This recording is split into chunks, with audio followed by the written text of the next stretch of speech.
Hey, this is Kelly with RV Wholesalers. Today I'm going to do a walkthrough video on this Forest River Rockwood Mini Lite 2104S. This is going to be a single slide unit, but it is the deep slide. You get a nice big U-shaped dinette inside the coach. You can see this one does have the colored glass on the exterior, has the power awning on the outside here, LED light strip all the way down through the awning. It's going to have the frameless windows as well, which is a nice look. Outside speakers. Here's going to be the vent for your cooktop there. Also, it's going to have a spot here. Put the TV from the inside. Fits right down on this same bracket. It's going to have your hookups, receptacle, the whole 9 yards here. You can see that. Inside this hole here, there's a rod on the other storage compartment. If you push it in there, find the little T-handle. That'll bring your slide in manually. Heaven forbid something ever happens. Right here, this is going to be the exhaust for your furnace. So initially, as soon as you turn your furnace on, if you're wondering if the furnace is actually producing heat right away, because a lot of times when it first kicks on, you can put your hand over the ductwork, it's not actually going to be producing heat. But you can always come out here and put your hand close to this. That'll be blowing hot air immediately to let you know that it is functioning properly.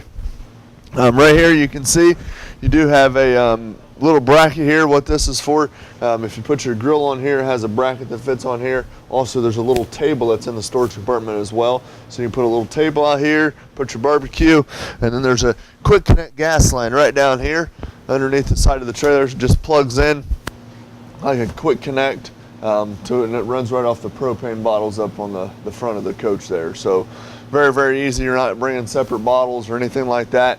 Also, if you want to pitch the awning, we don't have it all the way out right now, but all you do is just push in. There's a groove right here, then you just tighten this little plastic nut here. That way you can pitch it a little bit if it's super raining outside. Full-size spare tire here underneath the cover. It is prepped for a backup camera.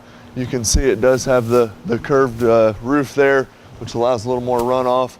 It's going to have a ladder. It is a full walkable roof for maintenance, what have you. It is going to have 4 stabilizer jacks all the way around the outside, so 1 on each corner. Now those are just for stabilizing the coach, so you don't get rocking like this. What you're going to want to do is, once you get to wherever you're camping, you'll put either a cordless drill with a socket or the rod, which I'll show you here in a second. You're going to crank those down. Once they hit the ground, you go about another quarter turn. That's it. You're not going to change tires or level the coach or anything like that. You're going to level it front to back with the jack on the front. You're going to level it side to side with boards underneath the tires, okay?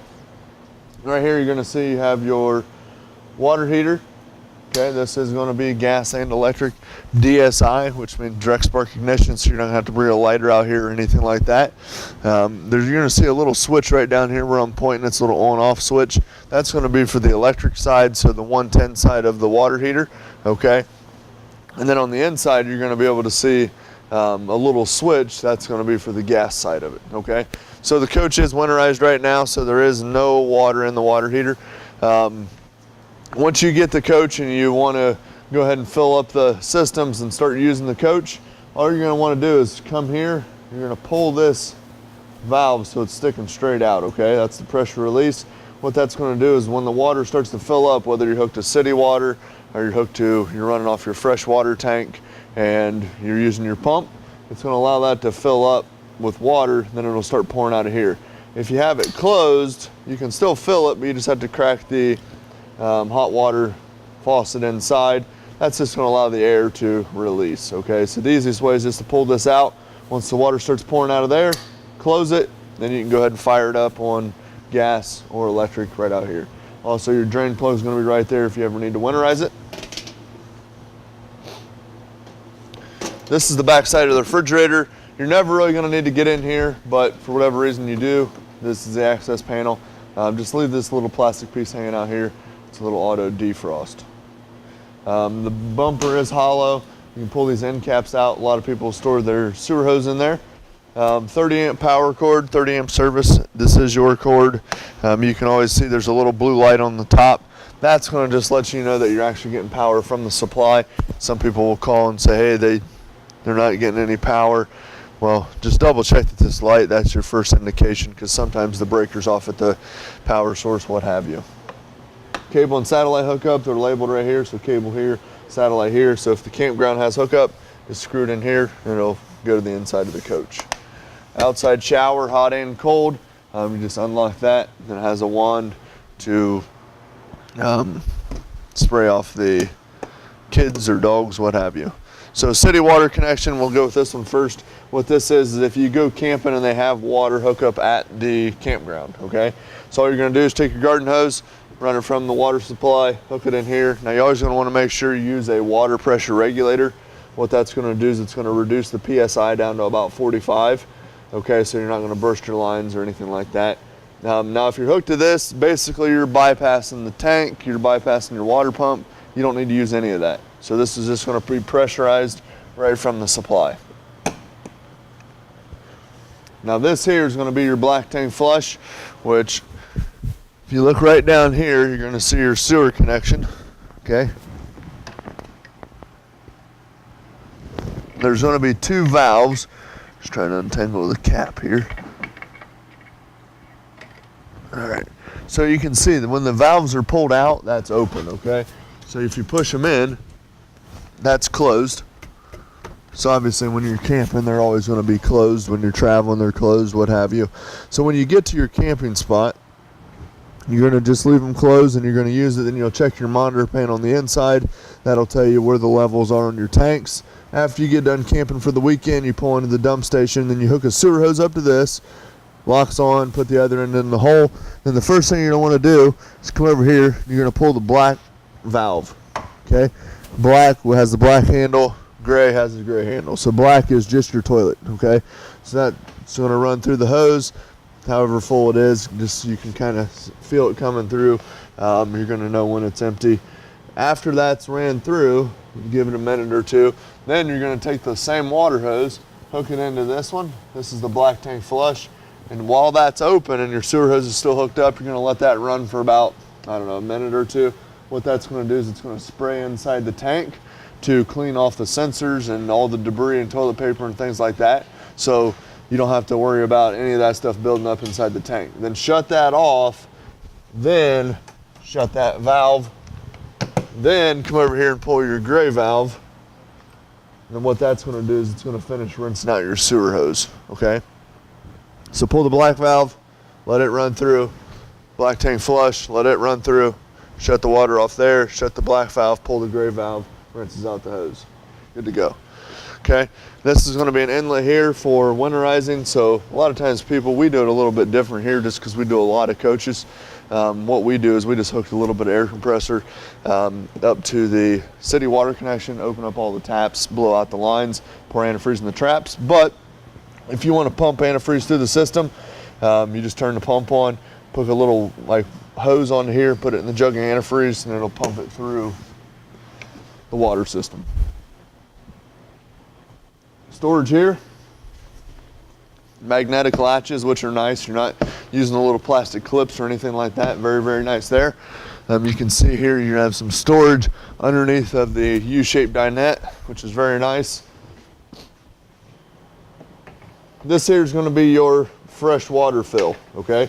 So if you go camping and they don't have water hookup where you're camping, or your spot doesn't have water hookup, what you're going to do is when you pull into the same place you do the sewer, but when you pull into the campground, what you're gonna do, stop, put a garden hose in here, let that fill up. That's basically an onboard tank to, if you look right down here, you can see right here as well, it says Freshwater Drain. Once you start filling that up, you wanna make sure that that's closed. That little valve right there just turns, opens, and closes. Then once that starts pouring out of there, you know it's full, then you're good to go. And then you'll just utilize your pump, which runs off 12 volt, to pressurize the system. This is the rod I was telling you about for the jack, so pretty easy, but some people, if they want to make it a little bit quicker, you can use a cordless drill. You're good to go there. So this is the manual override for the slide and the hole I showed you on the other side, and this is the manual override for your power tongue jack. Loading light here. I'll say you have a spot for a couple more batteries if you'd like. You're going to see here you have two 30-pound propane bottles. So what you're going to want to do when you first start camping, you're going to go out here, you're going to turn both of these bottles all the way open, okay? Then you're gonna come down here and you can see this one has a little pointer. You can see now it's pointing to that side, now it's pointing to this side. Okay, so you can see that the eye is red right now, which means that there's no gas in the bottles.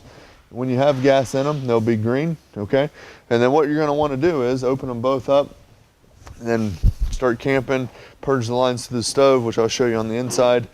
But in the event that this tank runs out, okay, because it's pulling from this tank right here. If this tank runs out in the middle of the night, it's going to automatically switch over and pull from this tank, okay? But when you come out in the morning, you're going to see that this eye is red. All that tells you is this tank ran out, and now you're running off of this tank. So all you're going to do is switch it to that side, close this tank, take it off here, go get this one filled up, and then you're just going to go back and forth, back and forth, back and forth. Because then the next time, this one's going to run out, switch it over to this side, you're going to run off of this tank, close this one, go get it filled up, okay? So pretty nice feature there with the auto change of regulator. Some people will run it straight down in the middle, drains them both at the same time. Gives you a longer life, but when you're out, then you're kind of in a pinch. You can see here you're going to have a brand new 12 volt deep cycle battery underneath here.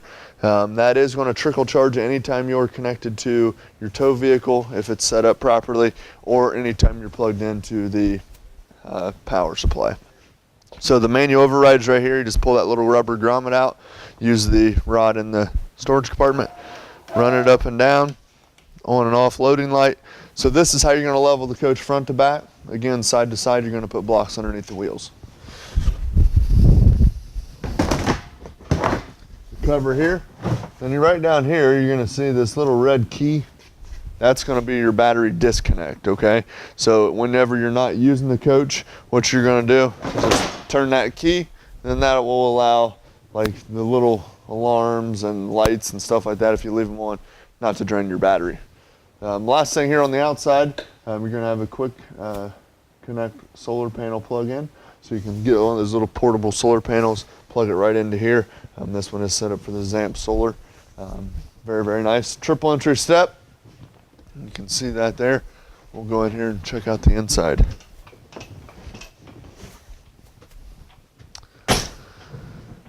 All right, so you can see here on the inside, you're gonna have your television, which again, you can lift up on this, take it to the outside, put it on the same bracket, good to go there. You're gonna see a little on-off button right here. It's just a little black switch. You can see that light turn on and off. That's just your TV antenna booster.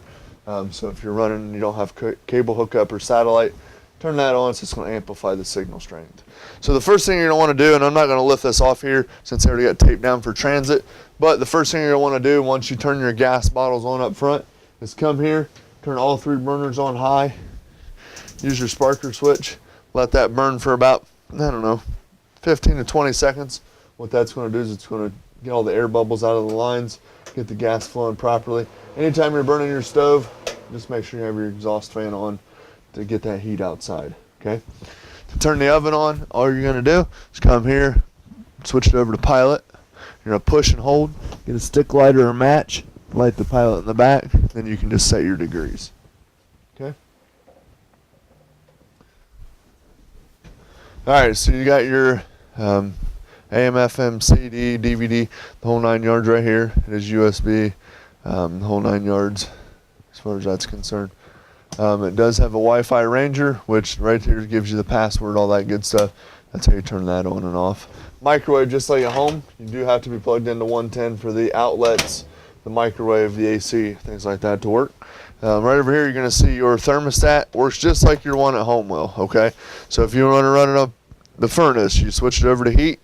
If you want to run it on auto, which turns on and off automatically, just go over here to auto high, however you want to do it, or if you just want to run the fan, what have you, set the temperature, you're good to go, okay? So not harder than it needs to be. Just make sure that your gas line is purged through the stove before you try to run your furnace, or it won't light. Awning in and out right here, slide out in and out right here. Now your slide out does have a clutch on it, so hear that noise right there? You're going to hear that when you run it all the way out and when you run it all the way back in, okay? So it's not anything to be alarmed of. That noise right there means it's all the way out.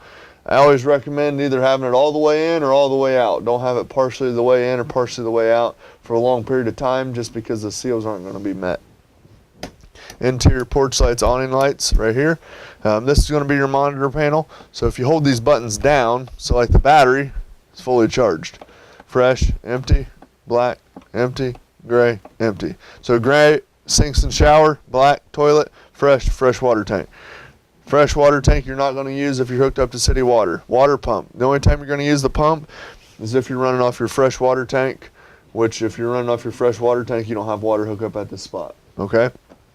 Water pump is on demand. So what that means is you don't have to come over here and run over and turn the button on and then you wash your hands and shut the button off. Once it senses pressure build up, the pump kicks off automatically. So you come over here, turn the faucet off, the pump shuts off, okay? Water heater right here. So gas and electric. So gas, flip the switch, it automatically lights, okay? Make sure the systems are purged again and you're good to go. Electric, you gotta flip the switch on the outside and flip the switch here to run it off electric. Can you run them both at the same time? Yes, you can, if you want to get the water heated up a lot faster. Okay, bathroom here, just lift up on this and then you can unlock that, slide it open, just make sure that's locked for transit. Fan here, all LED lighting throughout on a switch there as well. Then that box is going to be your gas barbecue. Double door refrigerator, freezer on top, fridge on the bottom. Powered up here, see the light will kick on. Now the refrigerator, it is a gas electric refrigerator, okay? So you turn it on here. Auto, what auto is, it's going to search for 110 first. If you can't find 110, it's going to automatically switch over to gas as long as you have your lines purged. So again, purging the lines is pretty important. Now if you know that you're going to be running on gas, like you're traveling down the road or you know you're not hooked up, just go ahead and pop that button out, run it strictly on gas, automatically lights the whole 9 yards. Put it on auto for you. Now your refrigerator, it will take about 6 to 8 hours to cool down initially. So if you're going camping on Friday, Saturday, Sunday, Thursday night, plug it in, let it start cooling down before you pack it full. Because it is going to take a little bit longer because it doesn't have a compressor. So it's cooling down all that hot air. Okay. Night shades here, those just pull down. Now for instance, if these start to loosen up over time, which they will do, all you got to do is retighten the string. Okay. Dinette here, it is in the down position for transit. These cushions just pull out and then you can put those along the back there. Table pops up and you're good to go. Storage above, smoke alarm. Right down there is going to be LP detector. This is going to be here is your TV antenna. Okay, so all you're going to do is rotate that to pick up the signal. Okay. AC, so it is a ducted AC, so you can see the duct work through the ceiling there. Now if you do just want to make it non-ducted in a smaller coach like this, all you got to do is throw these little blades over, then it's going to dump all the air here. Once it starts to cool down, then you can throw it out through the ductwork.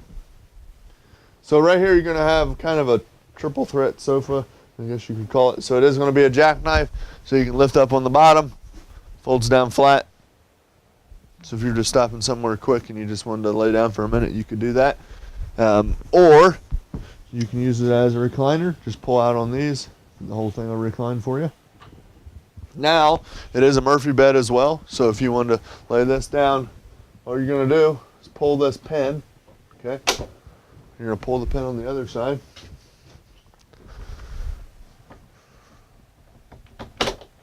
And this whole thing just comes right out towards you. Just lay it down flat, and you're good to go. Now obviously the mattress is strapped so it's not flopping all the way around. Then, let's push this back up here for transit. Just make sure that it is latched in place. Lift up on that, pull forward on the back, you're good to go. Storage on both sides, has the bar, vent here. Again, all the AC is going to be ducted through the ceiling. Heat's going to be ducted around the floor, okay? USB charging station over here, light there. You're also going to have a cigarette lighter there as well, okay? Now, last thing I'm going to go over with here real quick is you just have your converter right down here. Also, you're going to have your breakers and fuse panel. So if you have a bunch of lights on, you're going to hear that fan running. I don't know if you can hear it in the video. All that is the fan keeping the converter cool, okay? The converter converts 110 down to 12 volt, which most everything in this camper is 12 volt, okay? So your 110 breakers are here. So these are the things that run off 110. These are the things that run off 12 volts. So there's your fuses, breakers. The 240 amp fuses are for your converter itself, okay? So, but again, if you have any questions at all, don't hesitate to reach out, give us a call. We'd love to help you guys out. The number here is 877-877-4494. Thanks a lot. Have a great day.